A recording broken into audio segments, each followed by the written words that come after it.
The for loop is another type of loop in Python, just like other programming languages like C, C++, Java, etc. And the for loop in IDEA is very similar to the for loop you find in other languages, except for small syntactical changes. It also has its own interesting differences compared to other languages. For those of you who don't know for loop in other programming languages, this is exactly like a while loop with slight differences, right? It effectively does the same thing that your while loop would do, but with some advantages. So let's look at it. So this is the syntax of the for loop. For is a keyword, right? You have your semicolon here. This is the body of your for loop, and in is a keyword here. So element in sequence. We'll see an example so that it will be much cleaner and clearer for you. So let's take again. This is the flowchart for those of you who are interested in flowcharts. But let's go see an example that will make it much cleaner and clearer for all of us. So this is exactly the same example. This is finding the product of numbers in a list. So we saw this example in while loop, right? This is exactly, it produces the same output, but using the for loop instead of the while loop. Okay, so let's go see it. Okay, my list has 5 items, 0, 1, 2, 3, 4. My product is initialized to 1. Here, if you see this, what I'm doing here is I'm iterating over the list, which means, say, let's look at it. For ELE stands for element here, for element in list with a semicolon, with a colon here. So what it's doing is, for each element in the list, multiply product, run this line. This line is nothing but product equals to product multiplied by ELE, right? So very simple, very simple.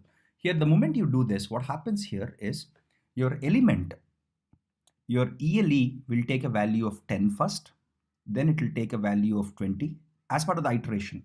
Then it will take a value of 30 and so on and so forth till the last element. The last element is 50, right? So this is how, these are the values that your ELE will take. This is basically your ELE is iterating over this list. First ELE will be here, will take this value, then it will take this value, then it will take this value, then the next, then the last.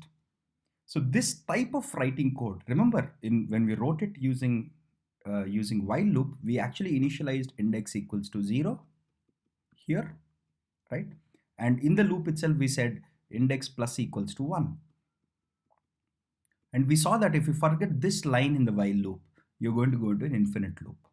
For loop is much more crisper, much more cleaner way of writing it.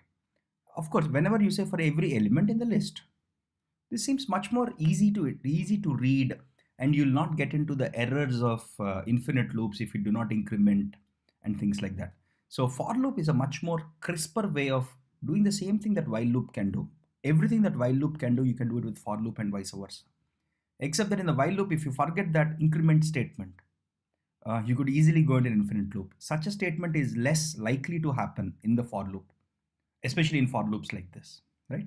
So if you execute, let's execute this. Let's quickly execute this and see if it's running through properly. Yes, it's running through perfectly. All right.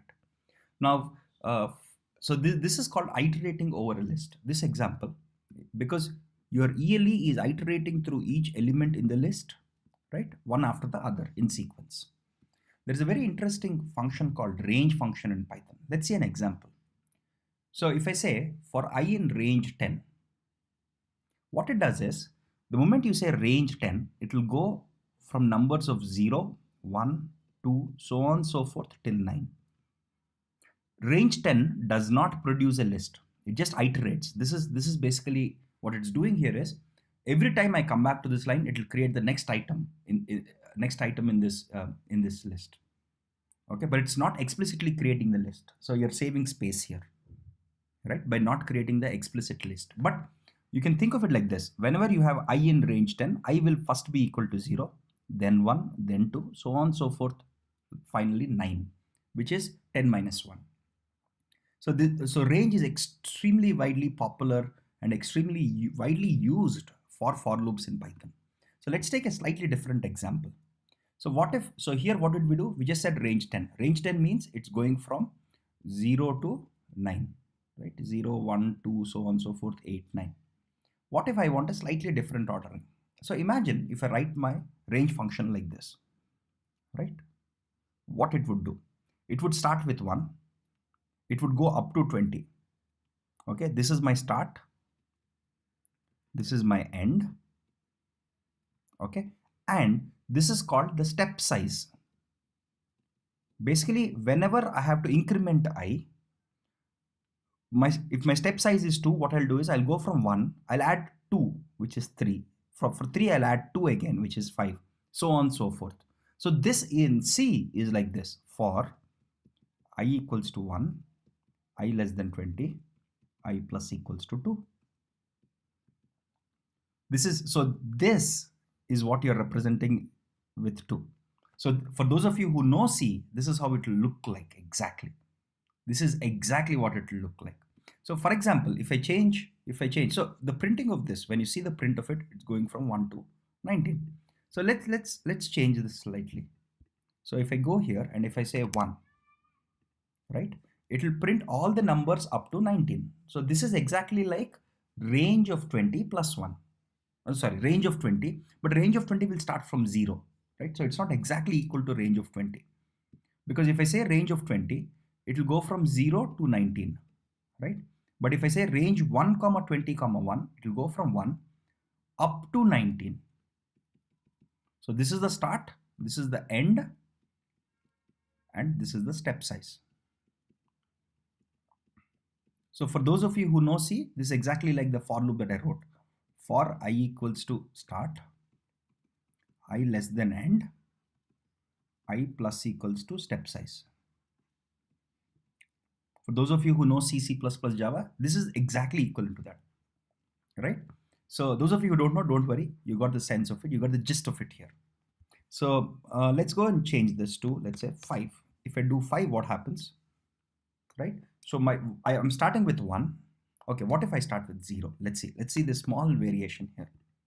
If I start with 0, what it's doing with a step size of 5, right? So it will start with 0, it will add 5 for the next iteration, it will add again 5 to the next iteration, it will again add 5. When it adds 5 here, it becomes 20. But we want it to be less than end, right? So 20 won't be printed here. So range is extensively used when you have to iterate over a bunch of numbers, right? You can also iterate over a list. Okay, let's see another example. Okay, imagine if I have a list. These are our 5 engineers: Srinu, Satish, Murali, Naveen, and Brahma. So let's assume I have a list of strings here.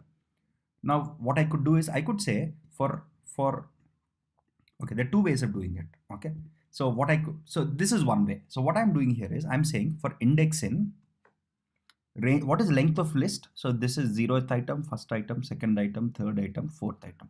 So length of list is 5.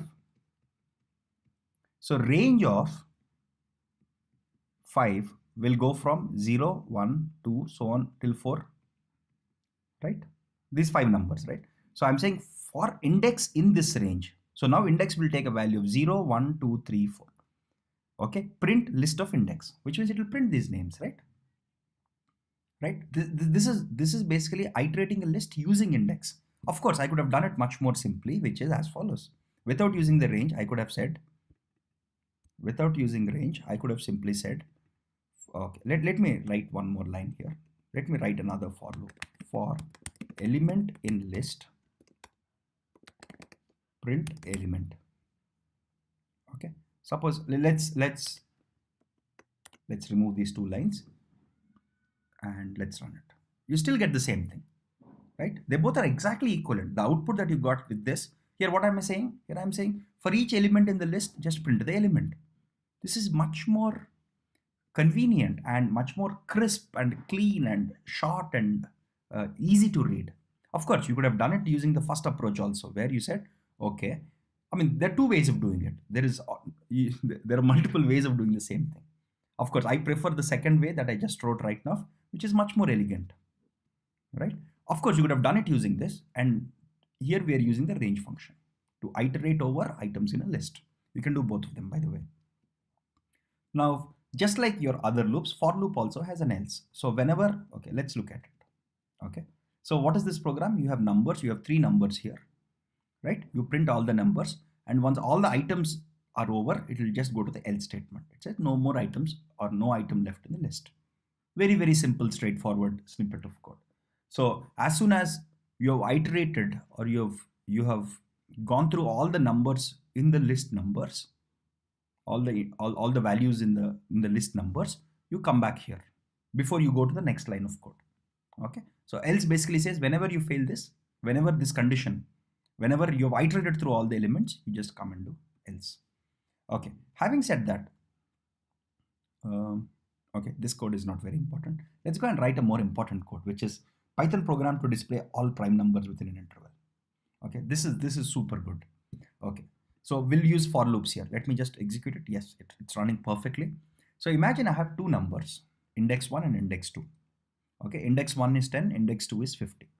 What I want to do is I want to print all the prime numbers between 10 and 50. Okay, so let's see how to do it. So my first for loop is spanning this whole range. What is it doing? It's saying for number in range index 1, which is 10, to index 2 plus 1 up to 51.